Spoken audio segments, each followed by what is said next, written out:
당신의 상처가 오래되었다는 것은 그 상처가 강해서가 아니라 아직 당신의 마음 깊은 곳에서 그 상처가 삶을 움직이고 있기 때문일 수 있습니다.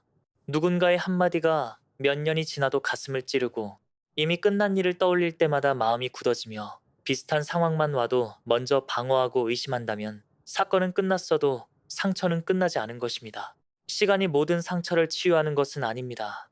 어떤 상처는 시간이 지나며 뿌리를 내리고 당신의 생각과 선택, 관계와 기도까지 움직입니다. 처음에는 당신이 상처를 가지고 있었지만 어느 순간 상처가 당신을 가지게 되는 것입니다.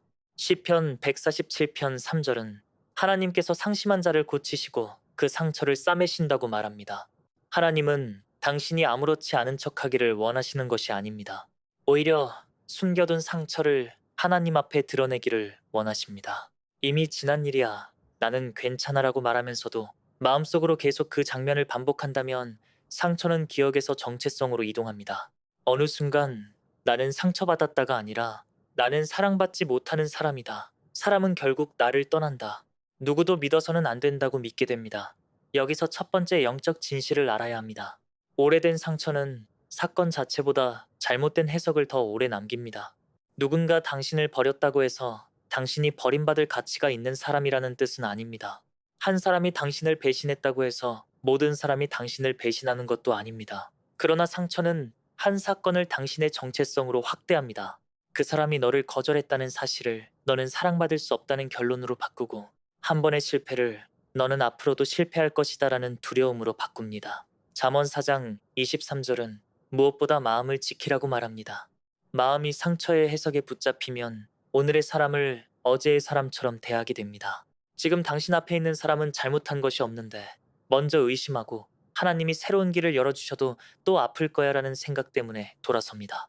과거에 당신을 상처 준 사람은 이미 떠났는데 그 사람이 남긴 두려움이 당신의 미래를 지배하게 되는 것입니다. 그래서 반드시 자신에게 물어야 합니다. 나는 지금 현실을 보고 있는가? 아니면 상처를 통해 현실을 보고 있는가? 거절당했던 사람은 침묵도 거절처럼 느끼고 배신당했던 사람은 작은 행동도 배신의 징조처럼 해석합니다. 하지만 모든 사람을 의심하는 것은 분별력이 아니며 모든 가능성을 두려워하는 것도 지혜가 아닙니다.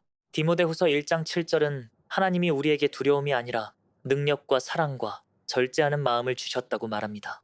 지금 당신의 두려움이 현재의 현실에서 나온 것인지 오래된 상처가 아직 말하고 있는 것인지 살펴봐야 합니다. 두 번째 영적 진실은 이것입니다. 상처를 붙잡는 것과 정의를 원하는 것은 다릅니다. 당신에게 잘못한 사람이 잘못했다는 사실은 바뀌지 않습니다. 용서한다고 해서 그 행동이 옳아지는 것도 아닙니다. 성경이 말하는 용서는 잘못을 없던 일로 만드는 것이 아니라 심판의 권리를 하나님께 돌려드리는 결단입니다. 로마서 12장 19절은 원수 갚는 것이 하나님께 있다고 말합니다. 그러나 사람은 상처를 받으면 마음속에서 매일 같은 사건을 다시 재판합니다. 언젠가는 반드시 후회해야 해. 내가 얼마나 아팠는지 알아야 해. 하나님이 저 사람에게 보여주셔야 해. 그렇게 마음속 재판을 계속하면 잘못한 사람은 이미 당신의 삶에서 사라졌는데도 마음속에서는 가장 큰 자리를 차지하게 됩니다. 이것이 오래된 상처의 잔인한 함정입니다. 당신을 아프게 한 사람이 계속 당신의 시간과 감정을 가져가도록 만드는 것입니다. 그래서 용서는 상대방을 위한 선물이라기보다 당신이 과거의 감옥에서 더 이상 살지 않겠다는 선언에 가깝습니다. 에베소서 4장 31절과 32절은 악독과 분냄을 버리고 서로 용서하라고 말합니다. 그리고 반드시 기억해야 합니다. 용서와 신뢰는 같지 않고 용서와 화해도 같지 않습니다. 용서는 당신 혼자 시작할 수 있지만 신뢰는 상대방의 변화와 시간이 필요합니다. 화해에는 두 사람의 책임과 진실함이 필요합니다. 그러므로 누군가를 용서했다고 해서 반드시 다시 가까워져야 하는 것은 아닙니다. 요한복음 2장 24절은 예수님도 모든 사람에게 자신을 의탁하지 않으셨다고 말합니다. 당신은 미워하지 않으면서도 거리를 둘 수 있고 복수를 포기하면서도 경계를 세울 수 있습니다. 나는 당신을 미워하지 않지만 다시 나를 파괴하도록 허락하지 않겠다는 결단은 증오와 다릅니다. 세 번째 영적 진실은 더 깊습니다. 오래된 상처는 하나님을 바라보는 시선까지 흔들 수 있습니다. 사람에게 상처받았는데도 마음속에서는 하나님은 그때 어디 계셨습니까? 왜 막아주지 않으셨습니까? 왜 저 사람은 아무 일 없이 살아가는데 나는 아직 아픕니까? 라는 질문이 생깁니다. 겉으로는 하나님을 믿지만 마음 한편에서는 하나님의 선하심을 의심할 수 있습니다. 그러나 하나님의 침묵이 하나님의 부재를 뜻하지는 않습니다. 요셉은 형제들에게 버림받고 노예로 팔렸으며 억울하게 감옥까지 갔습니다. 하지만 창세기 50장 20절에서 그는 사람들이 자신을 해하려 했으나 하나님은 그것을 선으로 바꾸셨다고 고백합니다. 이것은 배신과 고통이 좋은 일이었다는 뜻이 아닙니다. 인간의 악이 하나님의 마지막 문장이 되지 못했다는 뜻입니다. 당신에게 일어난 일이 하나님의 뜻이었다고 쉽게 말할 필요는 없습니다. 하지만 그 일이 당신 인생의 마지막 결론이 되도록 내버려둘 필요도 없습니다.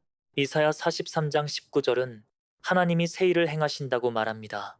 그런데 하나님이 새 문을 여시는데도 당신이 계속 옛일만 바라보고 있다면 새로운 길 앞에서도 과거의 실패를 떠올리게 됩니다. 그래서 치유는 단순히 덜 아파지는 것이 아니라 다시 미래를 바라볼 수 있게 되는 것입니다. 그 사건을 떠올려도 무너지지 않고 그 사람의 이름을 들어도 마음이 흔들리지 않으며 기억은 남아있어도 기억이 당신을 지배하지 않는 상태가 자유입니다. 네 번째, 영적 진실은 이것입니다. 당신의 가장 깊은 상처가 반드시 가장 깊은 약점으로 남아야 하는 것은 아닙니다. 하나님께 맡겨진 상처는 분별력으로 바뀔 수 있습니다.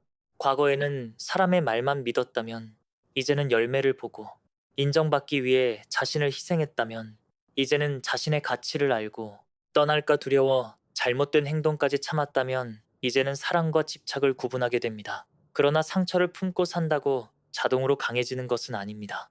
오히려 굳어질 수 있습니다. 단단한 사람은 사랑하면서도 무너지지 않지만 굳어진 사람은 사랑 자체를 거부합니다.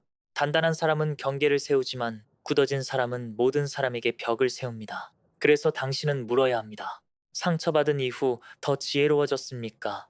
아니면 더 냉소적으로 변했습니까? 하나님께 더 가까워졌습니까? 아니면 마음 한구석을 닫아버렸습니까? 치유는 이 질문을 피하지 않는 데서 시작됩니다. 마지막으로 반드시 알아야 할 진실이 있습니다. 용서는 감정이 완전히 바뀔 때까지 기다리는 것이 아니라 방향을 결정하는 것입니다.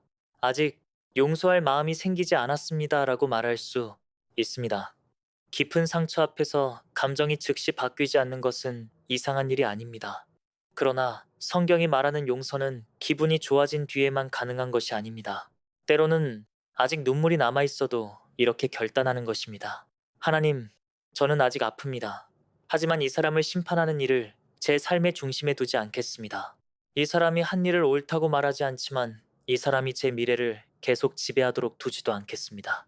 판단은 하나님께 맡기고 저는 앞으로 가겠습니다. 골로새서 3장 13절은 주께서 우리를 용서하신 것처럼 서로 용서하라고 말합니다. 용서는 약함이 아닙니다. 복수할 권리를 내려놓고 판단을 하나님께 맡기는 것은 강한 결단입니다. 기억이 다시 떠오르는 것 자체는 실패가 아닙니다. 중요한 것은 그 기억이 돌아올 때 다시 분노를 키울 것인지 아니면 하나님께 넘길 것인지입니다. 어떤 상처는 같은 결단을 여러 번 반복해야 할 수도 있습니다. 그러다 어느 날 깨닫게 됩니다. 예전에는 그 기억이 당신을 끌고 다녔지만 이제는 당신이 그 기억을 바라볼 수 있게 되었다는 것을 말입니다. 그리고 반드시 사과를 받아야 자유로울 것 같았던 마음에서도 벗어날 수 있습니다. 당신을 아프게 한 사람이 사과해야만 행복할 수 있다면 당신의 행복 열쇠를 아직 그 사람이 가지고 있는 것입니다. 그 사람이 후회해야만 평안할 수 있다면 당신의 평안도 그 사람에게 맡겨져 있는 것입니다. 그러나 하나님은 당신의 미래를 그 사람의 선택에 묶어두지 않으십니다. 당신은 사과를 받지 못해도 앞으로 갈 수 있고 모든 이유를 듣지 못해도 평안을 얻을 수 있습니다. 빌립보서 4장 7절은 하나님의 평강이 우리의 마음과 생각을 지키신다고 말합니다. 어쩌면 당신이 기다려온 것은 그 사람의 사과였지만 하나님이 주시려는 것은 사과보다 더 큰 자유일 수 있습니다. 이제 선택해야 합니다. 계속 왜 나에게 이런 일이 일어났는가만 묻고 살 것인지 아니면 이 일이 더 이상 나를 지배하지 못하게 하려면 무엇을 내려놓아야 하는가를 물을 것인지 말입니다. 시편 34편 18절은 하나님께서 마음이 상한 자에게 가까이 하신다고 말합니다. 그러므로 상처를 숨기지 마십시오. 무엇이 아직 분한지, 어떤 말이 마음에 남아있는지 하나님 앞에서 인정하십시오. 그리고 한 가지를 결정하십시오.